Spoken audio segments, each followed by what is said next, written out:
इसे पागलपन कह लो या फिर डेयरिंग, लेकिन जॉन को हथेली पर रखकर इस तरह का स्टंट करना आम इंसान की बस की नहीं। इसीलिए ये कहलाते हैं रियल लाइफ के खतरों के खिलाड़ी। इन्हें देखकर अगर अभी से ही आपकी हवा टाइट हो गई है तो नंबर 1 तो आपके होश उड़ा देगा।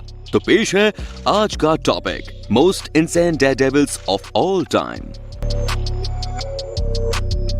Number 9, Harry Houdini. Harry Houdini का नाम जन्म के बाद एरिक वेइस कर दिया गया, जो बाद में बदलकर हैरी हाउडनी किया गया। हैरी दुनिया के सबसे मशहूर मैजिशियन, स्टंटमैन और डेयरडेविल है। साल 1872 में हैरी अपनी फैमिली के साथ बुडापेस्ट से अमेरिका शिफ्ट हो गए थे, जहां हवा में कलाबाजी के लिए और बाद में दौड़ने के लिए लोगों के बीच मशहूर हो गए। लेकिन उनकी जिंदगी तब बदल गई जब इलिनॉइस के वुडस्टैक में वो हथकड़ी खोलने के करतब दिखा रहे थे। इसके बाद हैरी अपने स्टंट से लोगों का दिल जीत लिया। हद तो तब हो गई जब उन्होंने Chinese water torture shell stunt किया, जिसमें उन्होंने खुद को पानी के नीचे एक लोहे के पिंजरे में बंद कर लिया था और साथ ही उन्होंने अपने हाथ को बंधवाकर उनमें ताला लगवा लिया था और बाद में वो जिंदा बाहर आ गए थे। इस स्टंट के बाद लोग हैरी को पागल बोलना शुरू कर दिए। Number 8, John Holtum. हो सकता है आज से पहले जॉन हॉल्टन का नाम आपने कभी ना सुना हो, लेकिन आज के बाद आप उनका नाम कभी भूल नहीं पाएंगे। जॉन हॉल्टम ने अपनी शक्ति की वजह से, जिसका नमूना आप इस वीडियो में देख सकते हैं, एक तोप के आगे जॉन हॉल्टम खड़े हैं। तोप के गोले को अपने पेट से रोक लिया। यकीन नहीं होता ना? सबूत आपके सामने है। इसके लिए उन्होंने काफी कड़ी मेहनत की थी। जॉन ने 10 साल सर्कस में स्ट्रॉन्ग मैन की ट्रेनिंग की थी। ट्रेनिंग के दौरान इन्हें कई चोटों का सामना करना पड़ा और कई बार उनकी उंगलियां भी टूट गई, जिसके बाद इन्होंने तोप के गोले को रोकने का तरीका खोज निकाला था। कुछ लोगों का कहना था कि तोप का गोला दूसरे गोलों से हल्का था। कुछ तो ये भी कहते हैं कि वो अंदर से खोखला था। कहने वालों ने तो बहुत कुछ कहा, लेकिन जो जॉन ने किया उसे करने की हिम्मत आज तक कोई नहीं कर पाया। जॉन हॉल्टम के लिए एक लाइक तो बनता है दोस्तों। Number 7, Larry Walter's. Larry Walter एक आम ट्रक ड्राइवर थे और बचपन से एक सपने की वजह से वो एक डेयरडेविल बन गए। लैरी बचपन में एयरफोर्स पायलट बनना चाहते थे, लेकिन उनकी खराब आंखों की वजह से वो टेस्ट पास नहीं कर पाए। लैरी का हमेशा से उड़ने का शौक था, तो उन्होंने खुद से ही कुछ ऐसा डिजाइन किया जिससे सब हैरान हो गए। उन्होंने हीलियम बैलून्स की मदद से हवा में उड़ने वाले एक जहाज को बनाया। कुर्सी से लगे 45 बैलून की मदद से वो अपना सपना पूरा करने के लिए हवा में उड़ गए। ये गुब्बारे आम गुब्बारों के मुकाबले काफी बड़े थे और साल 1982 में वो दुनिया के पहले ऐसे इंसान बने जिन्होंने फर्नीचर और बैलून की मदद से कंट्रोल्ड एयर स्पेस में उड़ने का काम किया था। लैरी अपने प्लेन्स का नाम इंस्पिरेशन रखा था और अपनी यात्रा के दौरान वो कैलिफोर्निया से लॉस एंजलिस के एयरपोर्ट तक गए। वो हवा में 15,000 फीट से भी ऊपर चले गए थे। हालांकि उनकी यात्रा वैसी ही नहीं थी जैसा उन्होंने सोचा था। लैरी हवा से नीचे आने के लिए पैलेट गन का इस्तेमाल करना चाह रहे थे, लेकिन उड़ने के कुछ मिनटों बाद ही वो उनसे गिर गई थी, जिसके बाद वो ऐसे सफर पर थे जिस पर उनका कोई कंट्रोल नहीं था। 45 मिनट हवा में रहने के बाद जब वो नीचे जमीन पर उतरने की कोशिश करने लगे तो उनके बैलून बिजली के तारों में उलझ गए। हालांकि जैसे तैसे वो जमीन पर आ गए, लेकिन उतरने के ठीक बाद उन्हें पुलिस ने गिरफ्तार कर लिया, क्योंकि उन्होंने जो किया वो गैर कानूनी था। उनका ये कारनामा कई टीवी चैनलों और डॉक्यूमेंट्री में दिखाया गया। दोस्तों, लैरी वॉल्टर्स का ये कारनामा क्या आपको इंस्पिरेशन देता है अपने सपनों को पूरा करने के लिए? कमेंट जरूर करें। Number 6, Tanner Faust. Tanner Faust racing की दुनिया के एक महान खिलाड़ी हैं। उनका जन्म 30 जून साल 1973 में हुआ।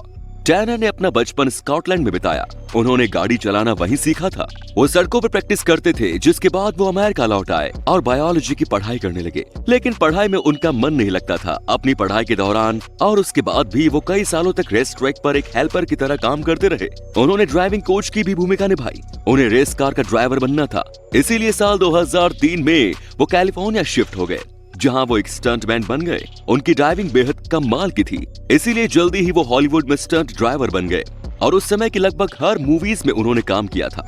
आयरन मैन 2 और फास्ट एंड फ्यूरियस जैसी फिल्मों में वो काम कर चुके हैं। रही बात उनकी रेसिंग करियर की, तो उन्होंने उसमें भी कई गोल्ड और सिल्वर मेडल जीते हैं और दुनिया के बेहतरीन रेसर्स को भी हराया है। Number 5, Philippe petit.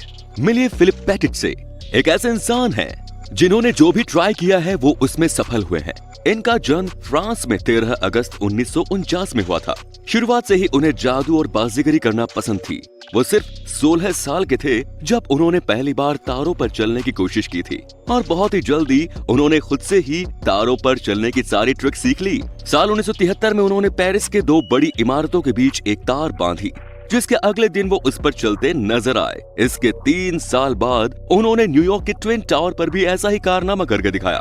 पेटिट इस स्टंट को करने के लिए 6 साल से सोच रहे थे, तब टावर बना भी नहीं था। इसके बाद उन्होंने कई ऐसे कारनामे किए। उन्हें रॉक क्लाइंबिंग से लेकर फेसिंग तक सभी में महारत हासिल थी। उनकी लाइफ से इंस्पायर होकर कई मूवी और डॉक्यूमेंट्री भी बनाई गई। नंबर 4, जैकी चैन।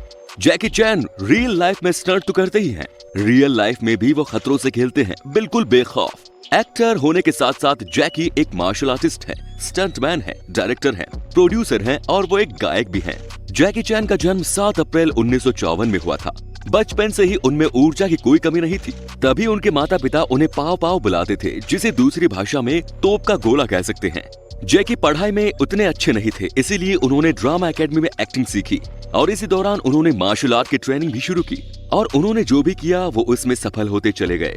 अपनी एक्टिंग की पढ़ाई खत्म होने तक उन्होंने मार्शल आर्ट्स में ब्लैक बेल्ट हासिल कर ली थी। साथ ही वो कई फिल्म में रोल भी कर चुके थे। उनकी शुरुआत की फिल्में ज्यादा नहीं चली, लेकिन 1978 में आई स्नेक एंड ईगल शैडो एक बहुत बड़ी हिट साबित हुई। इस मूवी में उन्हें पहली बार अपने स्टंट क्रिएट करने का मौका मिला था, जिसके बाद लोगों को पता चल गया कि फ्यूचर में कुछ बड़ा करेंगे। वो एक लिविंग लेजेंड है। अब तक वो 150 से ज्यादा फिल्में कर चुके हैं और सभी में अपने स्टंट वो खुद करते हैं। इस दौरान काफी चोट भी आती है, लेकिन वो पीछे नहीं हटते। ये बात ज्यादातर लोगों को मालूम नहीं है कि शायद कोई भी इंश्योरेंस कंपनी उनके स्टंट्स को कवर नहीं करती। अगर आप जैकी चैन के जबरे वाले फैन हैं, तो कमेंट बॉक्स में हाँ लिख दें। Number 3, Travis Pastrana. ट्रेविस एक प्रोफेशनल स्टंटमैन है, साथ ही वो मोटर कार्स, सुपर कार्स और रैली कार्स रेसिंग के खिलाड़ी हैं।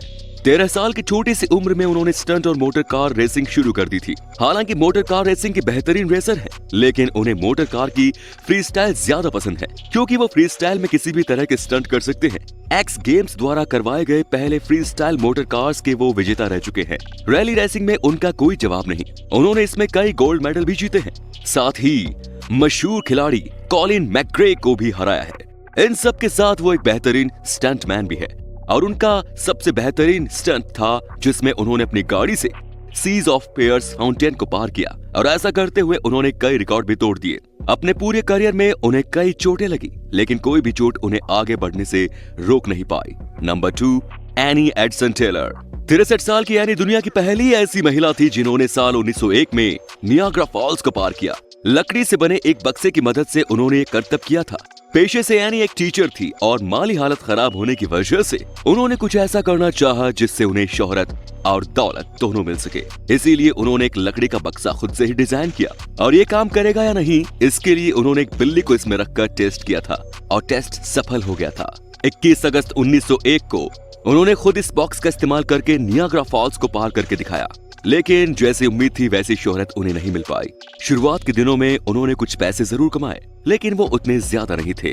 Number 1, alien Robert. अब रियल लाइफ के स्पाइडरमैन से मिलिए। ये है एलियन रॉबर्ट, जो अर्बन क्लाइंबिंग करते हैं, यानी बिना किसी मदद के बिल्डिंगों की दीवार पकड़कर उनके ऊपर चढ़ना। फ्रांस में जन्मे एलियन जो करते हैं वो बेहद खतरनाक है और गैर कानूनी भी, लेकिन फिर भी उन्होंने दुनिया की कई गगनचुंबी इमारतों पर इसी तरह चढ़ाई की है, जिसकी वजह से लोग उन्हें फ्रेंच स्पाइडरमैन भी कहते हैं। वो कहते हैं कि उन्होंने 12 साल की उम्र में बिल्डिंग चढ़ना शुरू किया था, जब वो अपने घर की चाबी घर के अंदर भूल गए थे, जिसके बाद वो बिल्डिंग के बाहर से चढ़कर घर के अंदर घुसे। वो एक रॉक क्लाइंबर तो है ही, साथ ही अब दुनिया की 85 ऊंची इमारतों पर चढ़ चुके हैं, जिसमें फ्रांस का एफिल टावर और सिडनी का ओपेरा हाउस भी शामिल है। कई बार उन्हें गिरफ्तार भी किया गया। तो दोस्तों, अगर आपको इस वीडियो का पार्ट 2 देखना है तो कमेंट बॉक्स में नेक्स्ट पार्ट लिखें और ऐसे ही आप अपना प्यार बनाए रखें। इससे हमें मोटिवेशन मिलता है आपके लिए नए नए वीडियो बनाने के लिए। धन्यवाद।